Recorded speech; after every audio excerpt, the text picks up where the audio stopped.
I prided myself on being a good neighbor. I baked cookies for new residents, helped elderly neighbors with groceries.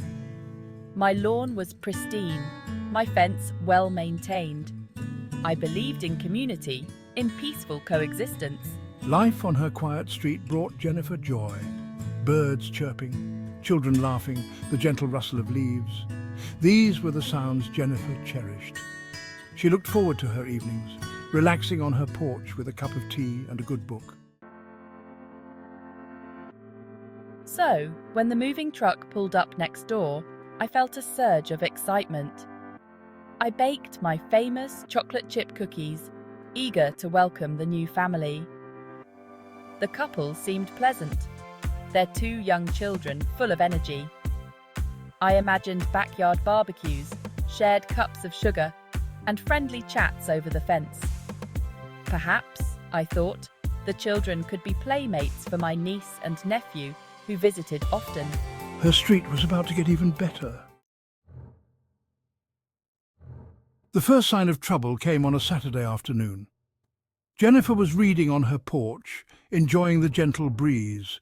Suddenly, a jarring, heavy bass line pulsed from next door.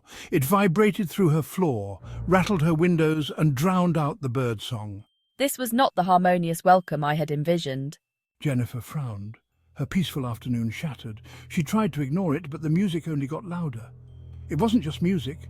It was a wall of sound, aggressive and unrelenting. Days turned into weeks, and the loud music became a regular occurrence. It blared late into the night, disrupting Jennifer's sleep and making her generally irritable. She tried earplugs, white noise, even playing her own music softly to counter the booming bass. Nothing worked. Finally, I decided to talk to my neighbors.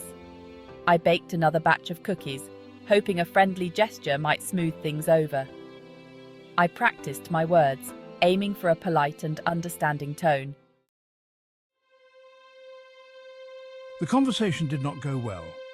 Jennifer's neighbour, a tall man with a gruff demeanour, listened impatiently as she spoke. He barely made eye contact, seeming more interested in the sports game playing on his phone. When I finished, he simply shrugged and said, "It's our house. We can play music if we want." He dismissed her concerns about the volume and the late hours. Jennifer left, cookies uneaten, feeling deflated and disrespected. Her attempt at a peaceful resolution had failed. She felt trapped in her own home, held hostage to the whims of her inconsiderate neighbours. The final straw came on a night when Jennifer had an important work deadline.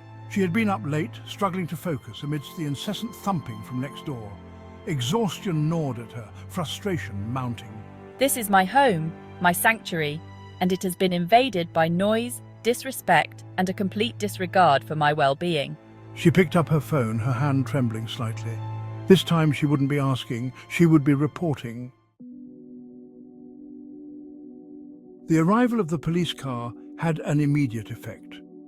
The music stopped abruptly. Jennifer watched from her window as an officer spoke to her neighbours, his expression serious. The conversation seemed brief, but the result was undeniable.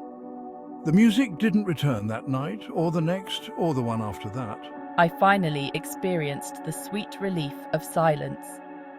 I still jumped at every car door slam, every raised voice, fearing the return of the noise. But slowly, cautiously, I began to hope again. Hope for peaceful evenings, for respectful coexistence, for a return to the quiet joy of my little community. And so, Jennifer's life began to return to a semblance of normalcy, with the promise of quieter, more peaceful days ahead.